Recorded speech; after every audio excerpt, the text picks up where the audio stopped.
What up? Bangerz and Mash here. We're doing Preachin' Preacher. It is episode 9. I was gonna say 10. It's episode 9 and it's called Puzzle Piece. At the beginning, I noticed we do see a cool little flashback of Jesse's childhood. Yeah, it showed it more in like the first season. Yeah, the early season. They're kind of bringing it back again. We've been mentioning a lot about they haven't really been mentioning his family. Well, yeah, his mother's side in particular. Yeah. So right off the bat, there is no Eugene in this episode. Yeah. It's strictly just a Jesse, Tulip, and Cass, and I guess Hairstar. Well, Hairstar, yeah. Yeah. It's pretty much just them. We start off in the episode, and Hairstar has no. He has no sympathy. Yeah. And he's just just take care of them. Kind Yeah. of thing. Yeah, sends a group to go take care of him.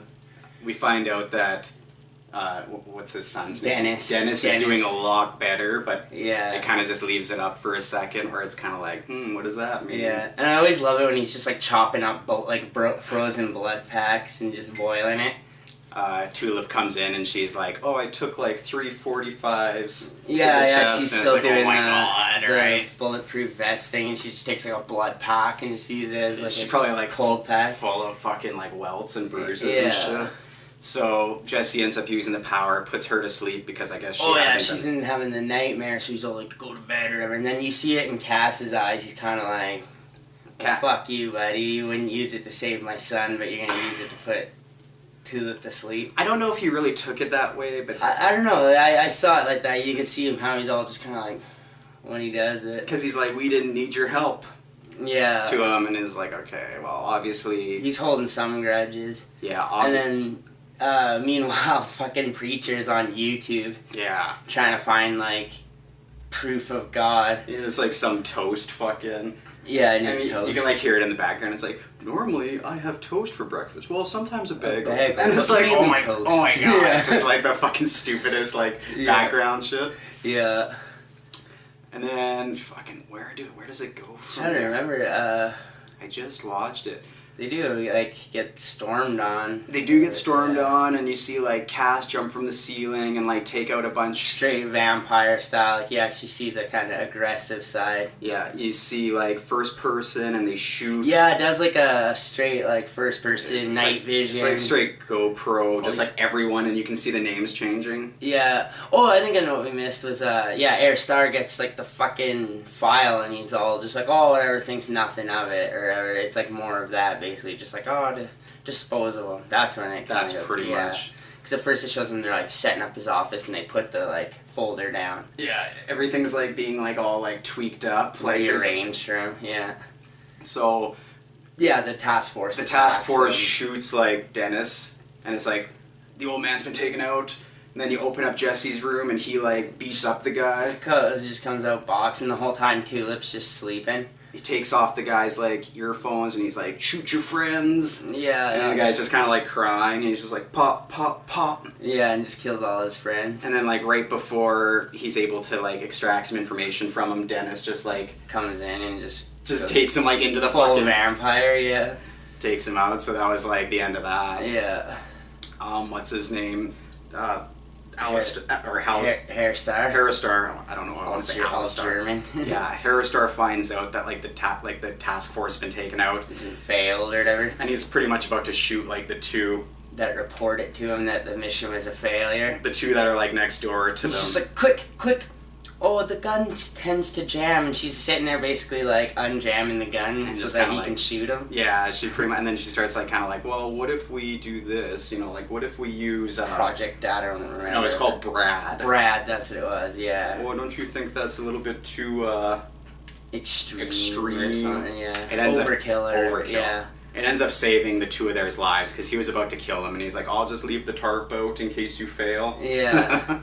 And then he's I also need some love or something like that. He wants, he wants a prostitute, basically. He wants a rape fantasy. Yeah, it was really fucking dark. Specific, yeah. It was damn. And then he goes, I don't know if this is before or after, but he goes on his date.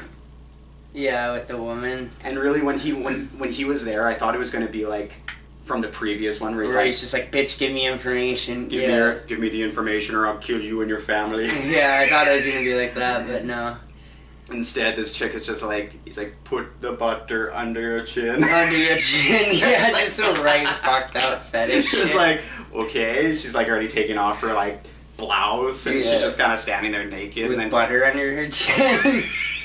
he's like, how long can you hold your breath for? Yeah. And then he gets like interrupted, and he's just like, never mind. Yeah. It's just like, oh my god, where was Yeah, that? I think that was before, and then he's all like, And gonna it's just shoot like- the people. And it's like, oh my god, where was that leading? Yeah, it really makes you wonder. I guess basically, yeah, it's kind of like clean up the next day with all the Everyone's bodies they've killed. dead, basically. and Jesse's used the word to The like. police force is all like under his command. Yeah, he's like, you work for me now. Clean it up. And they're just like cleaning up all the like bodies and shit. Pretty much, like you think it's going to be like a really bad situation, but of course he can just kind of like talk his way out of it. Yeah. Tulip kind of goes to the next door neighbor chick again and is all like, I need to borrow your I need to gun. borrow a gun. And she's like, yeah, sure, here. Because that won't save you from Brad. Yeah, basically. And then you find out that Brad is actually like a freaking unmanned. I can't even remember what the hell it stands for. It is I don't like even basically know. some like air drone. It was just a drone with like a fucking huge payload or something on a it. huge missile or something.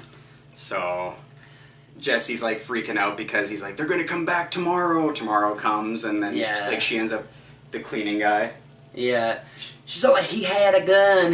And then it was just like a spray bottle. He's like, okay, well that spray bottle kind of looked like a gun. Yeah. So she's kind of like losing her marbles. Yeah, over the whole Santa Killers thing and, stuff. like, Well, they even hinted towards one point she steps on where he hit the gun, the tile kind of moves, but she doesn't really like notice. I know. I thought it was gonna I be thought like, she was gonna find the gun for sure. what are these? Yeah, so I have a feeling they're just still trying to remind you that those guns are there for something. And then the same thing. I thought Jesse was going to use those guns to kill the intruders. Yeah. Like, if you remember the guns, then you're like, when's he going to use them? Yeah. So Alistar, or Hairstar. I don't even know why I want to say it like that. Alistair. Alistair. Hairstar ends up like, he's like working late one night, and these three guys come in. Yeah. And he's like, this is not what I ordered. He's like, we're here for a good time, boy. Everyone's a bunch of dudes. I know, and he's like, no means yes. And they're just like, they're like, He's just all bent over. He's like, he's not even getting drilled in the ass, and He's he's not just even like, fighting look, it. and he's just reading the file on Jesse as he's getting railed in the ass, Yeah. not even caring. So I don't know. Yeah, it was man. a little weird. That was like, ugh. So I don't know. Yeah, I remember they launched the frickin' rocket or whatever. Brad does the Brad. drone thing. Yeah, and you think it's gonna be like this big kind of Catastrophe. no, like this. Oh, hulking- Brad. Yeah, because they show like some big hulky fat guy, and you're like, oh, it's gonna be some like big blob or something like It that. makes it seem like it's that guy. It makes it seem like it's the cleaner, and then it turns out that Brad is the freaking unmanned drone. Yeah. So it's nice. Dude, it's just a big drunk fat guy or whatever. I remember. Yeah, and you think it's just some like. So I liked that because it was kind of good. You know, like it was good writing. Yeah. Right. They end up like last minute. They like change the the payload, and it hits someone's house. I think Air Star is like watching or looking at something, and he hears like God is missing or something like that, and it's like I don't know. I'm taking that as a clue if he wants to step up as God. When he's like taking it in the Yeah. when he's taking it in the bumhole, he's like, my missing puzzle piece. Yeah. I think it's he wants to take over as God. Because he hears God's missing something, he's all like, oh, and interested in the file. Yeah, it's weird because, like, as you know, if you've paid attention, Jesus has had, like, there's a Jesus lineage that they're protecting. Yeah, with machine guns at the Holy Grail or something. So, like, you don't even know where it's going to be leading. Yeah. Seems like next couple episodes are going to be pretty interesting. I'm trying to think, was there anything really else after that? At the end, after the task force never came to take out Jesse, after all that, after Brad got rerouted Yeah, and hit someone's... he sends everybody. Oh yeah, they just hit some random. It hit someone's like famous's house. I Yeah. can't remember the name though. And then he's sitting in the bar having a drink. Oh yeah. And then Hairstar walks. comes up and is all like, I didn't bring anyone with me, or I came alone. yeah. And he's like, you know, I can help you. ... Yeah, so I guess we'll figure out tonight, seeing as how we're late on this again. Yeah, pretty much. I guess this has been another Preachin' Preacher. Stay tuned for episode 10. Hopefully coming a little sooner than day of. I guess, yeah, don't forget to tune in, subscribe. Bangerz Mash Live. Follow us on YouTube, Facebook, Twitter, VidMe, Bangerz Mash Live. The good thing is we're hitting every episode. Yeah, we're getting every episode. Still technically on time. All right. Alright, until next time, I guess fuck off. We got work to do.